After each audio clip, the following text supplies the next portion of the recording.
Hi అండి. Welcome to our channel. మేము తిరుమలకు వెళ్ళాం కదా!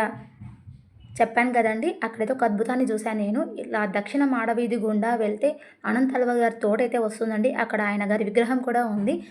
స్వామి కైంకర్యాల కోసం తవ్విన చెరువు కూడా ఉందండి. ఒకానొకప్పుడు రామానుజాచార్యుల వారు స్వామి సేవ కోసమయ్యి అనంతల్వార్ గారిని పంపించారట. అప్పుడు సతీ సమేతంగా ఆయన కొండ మీదకైతే వచ్చి సేవ చేసుకోవడం కోసమై మొదటిసారిగా చెరువునైతే తవ్వించారండి. తవ్వుతూ ఉండగా ఆమె గర్భవతి అండి. వెంకటేశ్వర స్వామి చూసి నా కోసం వీళ్ళు శ్రమిస్తున్నారు కదా అని చెప్పేసి ఆమెకు సహాయం చేయడానికి కోసం అయితే ఆటపడించడం అయితే మొదలుపెట్టారట.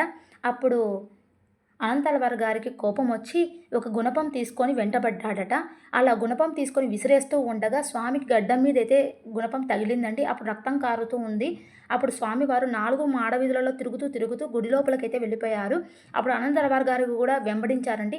అప్పుడు గర్భగుడిలో ఉన్న స్వామివారి విగ్రహానికైతే రక్తం కారడం చూసి అనంతలవారి గారు క్షమించమని కోరి ప్రాధేయపడి ఏడుస్తూ ఉన్నారండి. అప్పుడు అక్కడ ఉన్న పచ్చకర్పూరాన్ని తీసి స్వామి గడ్డానికైతే పెట్టారట. అప్పుడు రక్తం కారడం ఆగిపోయిందండి. ఇక్కడ చూపిస్తున్నాను చూడండి. అదే ఆ గుణపము, ఒరిజినల్ గుణపం ఇంకా భద్రపరిచారండి మంచిగా మన కోసమయ్యి. అప్పటి నుంచి పచ్చకర్పూరాన్ని స్వామివారికి గడ్డానికి అతికించడం అనేది ఆనవాయితీగా వస్తుందండి. అప్పటి నుంచి అనంతల్వార్ గారు పరమభక్తుడు అయిపోయాడండి వెంకటేశ్వర స్వామికి.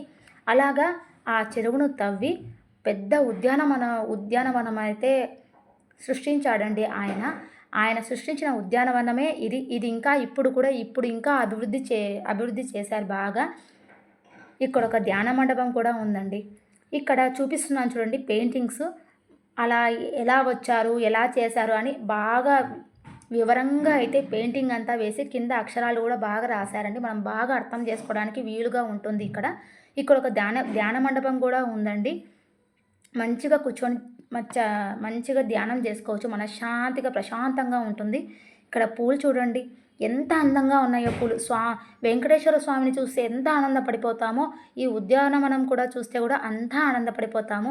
ఆ స్వామివారు అమ్మవారు తిరిగిన నేలండి, చూసిన ఉద్యానవనం అండి. ఇప్పటికీ కూడా అవ్యక్త రూపంలో స్వామివారు అమ్మవారు ఇక్కడికి తిరుగుతూ ఉంటారంట అండి. ఎంత అదృష్టమో కదా మనది.